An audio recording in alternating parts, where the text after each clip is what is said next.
ये आकाशवाणी है।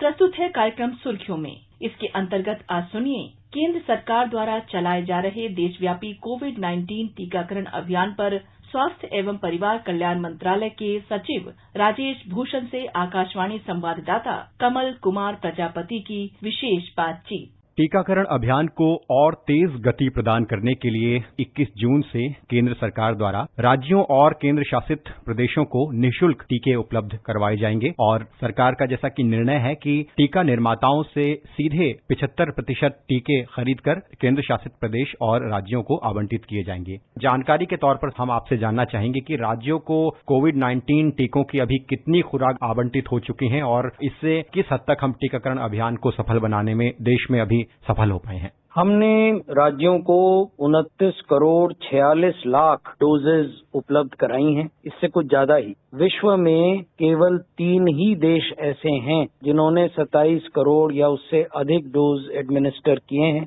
China, USA और भारत। और जिस रफ्तार से हम चल रहे हैं, हमें पूरी आशा है कि हम शीघ्र ही इन दोनों देशों से अधिक वैक्सीनेशन कर पाएंगे और देश की जो भी एलिजिबल पॉपुलेशन ग्रुप है उसको समय पर ये डोजेस उपलब्ध करा पाएंगे। सर, हमारे पास कोविड-19 के 3 टीके उपलब्ध हैं, कोवैक्सीन, कोविशील्ड और स्पुतनिक। तो कोरोना संक्रमण के लिए ये सवाल लोगों के मन में उठता है कि ये तीनों वैक्सीन कितनी प्रभावी हैं। थोड़ा इस संबंध में भी हम चाहेंगे दृष्टि डालें।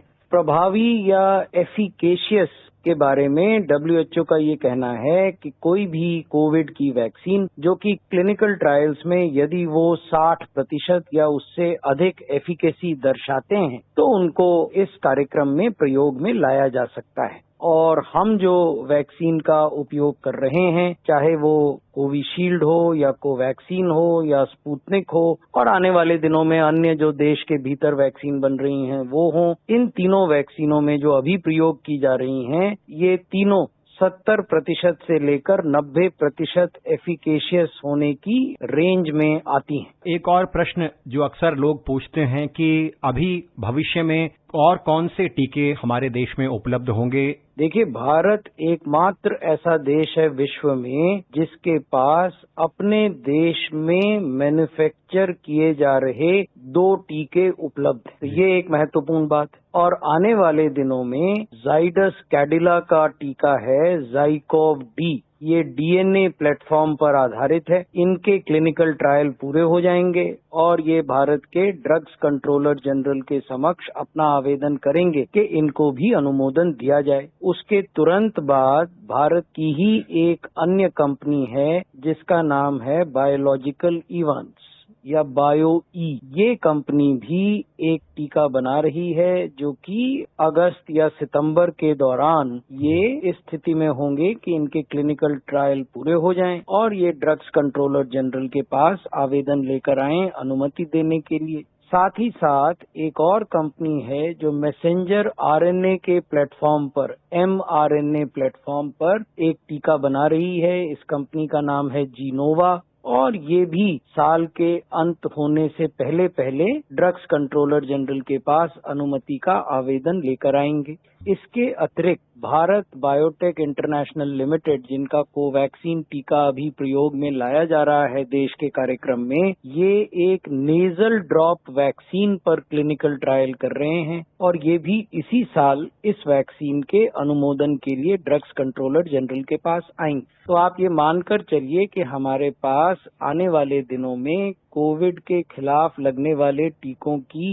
एक बड़ी स्ट्रॉन्ग पाइपलाइन है और ये ऐसी कंपनियां हैं जिनके पास प्रोडक्शन की भी अच्छी खासी क्षमता है। टीका लगवाने को लेकर अक्सर लोगों में झिझक और शंका की खबरें हमें सुनने को मिलती हैं। टीका लगवाने को लेकर गलत सूचनाओं और अफवाहों को लेकर और लोगों के अंदर से झिझक दूर करने के संबंध में सरकार द्वारा जो कदम उठाए गए हैं और इस विषय को गंभीरता से लिया गया है, इस विषय में हम चाहेंगे कि जानकारी दें। कोविड का टीका लगने से आपको कोई दुष्परिणाम नहीं होता है। That is why we say that these vaccines are safe. जरूर कुछ एडवर्स इवेंट माइनर होते हैं, कुछ लोगों को बुखार हो जाता है या जहां पर टीका लगाया वहां पर कुछ सूजन हो जाती है या कुछ लोगों को थकावट होती है, कुछ को नींद आती है, लेकिन वो केवल अगले 24 घंटे या 48 घंटे में ही होता है और उसके बाद सब ठीक हो जाता है। ये सुरक्षित टीके हैं, ये एफिकेशियस हैं या प्रभावी हैं। इसका क्या अर्थ है? इसका अर्थ ये है कि अगर आपने कोविड का टीकाकरण लगाया, पहली डोज ही या दोनों डोज लगवाई समय पर, तो ये आपके शरीर के अंदर एंटीबॉडीज का निर्माण करते हैं जो इन्फेक्शन से लड़ने की आपकी क्षमता को मजबूत करता है। इसका एक और इम्प्लीकेशन ये है कि अगर आपने कोविड का टीका लगाया है और उसके बाद आपको इन्फेक्शन होता है तो वो हमेशा माइल्ड इन्फेक्शन ही होगा, अस्पताल जाने की नौबत नहीं आएगी। और इसमें जो समाज के अपने जनप्रतिनिधि हैं, चाहे वो पंचायत के प्रतिनिधि हों, एमएलए हों, एमपी हों या अन्य लोग हों, उनकी बहुत बड़ी भूमिका है। जो धार्मिक और सामाजिक इन्फ्लुएंसर्स हैं, यानी इस प्रकार के व्यक्तित्व हैं जो समाज की सोच को प्रभावित करते हैं, उनको आगे आने की जरूरत है और उन्हें ये बताने की जरूरत है आम लोगों को कि ये टीके सुरक्षित हैं, ये प्रभावी हैं, इनका उपयोग किया जाना चाहिए। तो ये सबके सम्मिलित प्रयासों से ही हो पाएगा। सर, जिस तरह से प्रधानमंत्री ने कोरोना संक्रमण के इस चुनौतीपूर्ण समय में महामारी से लड़ने के लिए देश को अपना एक नेतृत्व दिया और उन्होंने डॉक्टरों, पैरामेडिकल स्टाफ, फ्रंटलाइन वॉरियर्स का जिस तरह से उत्साहवर्धन किया, नतीजतन हमने देखा कि कोविड-19 टीकाकरण अभियान और जो कोरोना संक्रमण से लड़ने की हमारी लड़ाई है वो जन आंदोलन में तब्दील हो गई। तो इस पूरे परिदृश्य को आप कैसे देखते हैं? देखिए, माननीय प्रधानमंत्री महोदय ने प्रारंभ में ही ये बातें स्पष्ट की थी कि टीकाकरण अभियान तभी सफल हो पाएगा जबकि समाज के सब वर्ग इससे जुड़ें और ये एक जन आंदोलन का रूप ले। तो ये पहला महत्वपूर्ण तथ्य उन्होंने कहा। दूसरा महत्वपूर्ण तथ्य उन्होंने ये कहा है कि हम तकनीक का, आईटी टेक्नोलॉजी का उपयोग करें, लेकिन ये उपयोग आम व्यक्ति की सुविधा के लिए होना चाहिए। उनका जो कहना था कि कम से कम समय में अधिक से अधिक भारतीयों को सुरक्षित तरीके से कैसे टीका लगाया जाए, सब लोगों का